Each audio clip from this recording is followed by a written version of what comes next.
Hey everybody, David Steenkamp here. In this video, I'm going to show you how to set up an FTP account that you can use with your FileZilla program that you installed. And again, FTP, that's for transferring files from your computer to your web server using the host, whoever you decided to get, GoDaddy, Bluehost, whoever. So log back into your web host, or just, if you're already there, great. And if you're on GoDaddy, follow me. So click on Manage next to Web Hosting.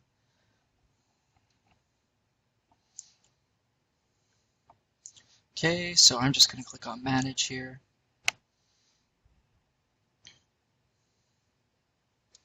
Okay, now there's a few ways that you can create a new FTP user. So on the left here, there's a section called FTP Users. At the top of the page, there's a section called Files and FTP. You can go to FTP Users right there.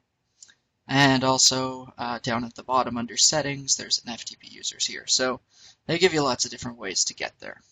So I'm just going to use this top one. Now it should open a little window which is where you can create a new FTP user. And I actually just did it myself. So let me just open my notes here. And I'll show you what I created. I created a user account for someone named Jill Baloney. I couldn't think of a better name, so that's the one I used. So when you go to create a new user, I'll just pretend I'm creating another new one so I can go through it with you guys. So it's pretty easy. So you just click Add to add a new FTP user. Give them whatever name you like within the criteria. So let's say I'm going to create Jill Baloney 2. Okay, and then for access level, you want to choose all folders if this is the first FTP user you're creating, because you really want them to be able to get pretty much anywhere. So then you'll have to create another password. And again, it's kind of a crazy one that you gotta, there's a lot of criteria here. So I'm going to use one that I've used before in the past for tutorials. Right.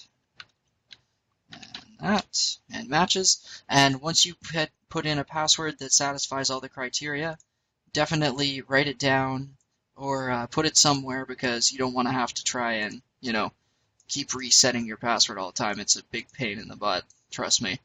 So once you're done, just press OK. So I'll just press OK for fun here.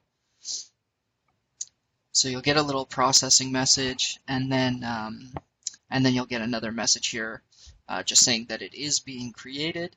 And you might see, when you hover over, you might see a little note that says that it might take up to 5 minutes to complete.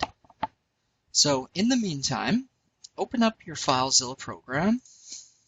Okay, so I was doing some stuff earlier. That's why you see all these beautiful error messages here. So I'm just going to go to Server and disconnect from everything I was doing. And I will show you guys how you can create a new item in this, what's called the Site Manager. So at the top left here, there's a little picture of a, I don't know, I think it's a server maybe or something. So when you hover over it, it says Site Manager. So just click on that. You'll see I got a whole bunch of stuff in here. So just don't worry about that. Just click on New Site.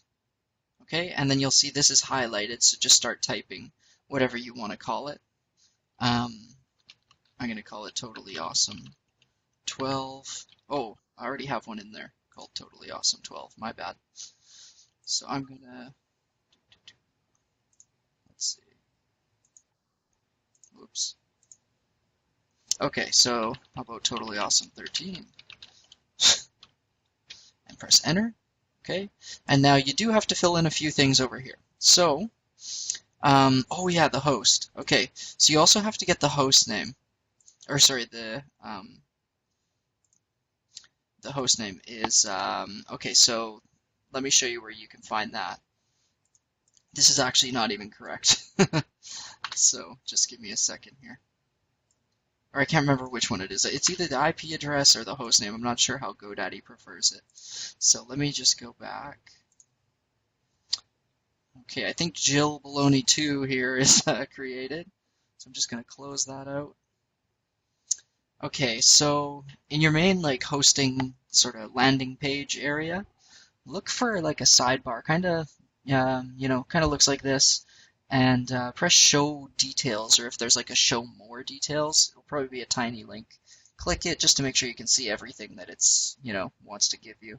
So, okay, so we got hostname of vernonTowing.ca here for me. So I'm just going to copy and paste that. And then as well, there's an IP address, and I'm just going to paste that here. So, okay, so save it, and let's keep going. So I'm going to open up my FileZilla again. So I need to put in a host. Now I believe if it works properly, I can just take the domain name itself, just like that, and put it in here for host. Okay. For encryption, keep it on this use explicit FTP over TLS. It's a little more secure. It's the default option. If it doesn't work for you on the first try changing it to plain FTP. I have to do that quite a bit actually for a few different places. Okay, so then the next thing you want to choose is logon type. Choose normal. And then for username, enter in your new username. So I'm going to use Jill Baloney 2. And, oh, what was the password? I think I remember the password, so I'm just going to type it in. Okay, and then just press OK to save that information. Okay. So I'm going to go to Totally Awesome 13, which is by default already selected.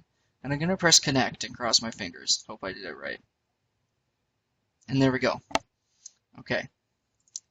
Perfect. So just to reiterate one last time, the reason that you see so many folders in here is because I have a lot of websites on my hosting account that I do for friends and family and whatnot. So my wife's got a couple in here, I think, as well. So that's why there's so many folders in mine. Yours might look a little bare, like you might only have, maybe 3 folders and a few different little files or whatever. So that's no big deal. We'll eventually get some stuff in there. But if you were able to connect and bring this up, then great. If you did have any errors, here's a few things that you can try. So one thing to try is try the IP address for hostname. Usually it's going to be hostname. If you're absolutely sure you put in the right username and the right password, it's usually going to be the hostname that's the issue, or it's going to be that encryption type. So try the plain FTP, because even if I choose the plain FTP here as well, I think it should still load as well. Yeah, so it still loads as well. It's just a little more secure if you use the explicit FTP over TLS option. So here's a few things to try though for hostname. So if you know your domain name, which I would hope you do, you can try something like ftp://yourwebsite.com, or you can try ftp.yourwebsite.com. A couple others you might want to try, same sort of logic, but with your 184.168, with your IP address, right? 17, oh my gosh, what am I doing? .176. Okay, you know what? I'm not even going to try. Blah, blah, blah, blah, blah. FTP, right? And you can see if one of those styles works. Sorry, it's bothering me now. I have to do it. There. Okay. And one of those should work as well. If you have any issues, contact your web host. Just say, I'm trying to, set up my FileZilla stuff, and, here's what I'm trying. What should I be doing? Or what could I be trying differently? And remember, you can try each of these with TLS option or just with the normal option of encryption. And again, that's this guy right here, the encryption thing. So this one or this one. And that's it. So as long as something loaded up and you got a message right here, directory listing of whatever is successful, that's a thumbs up. That's a W right there. That's a win. Okay, so that's it for this video for setting up our FTP accounts. Next video, we will go and grab the core WordPress files. Okay, thanks for watching.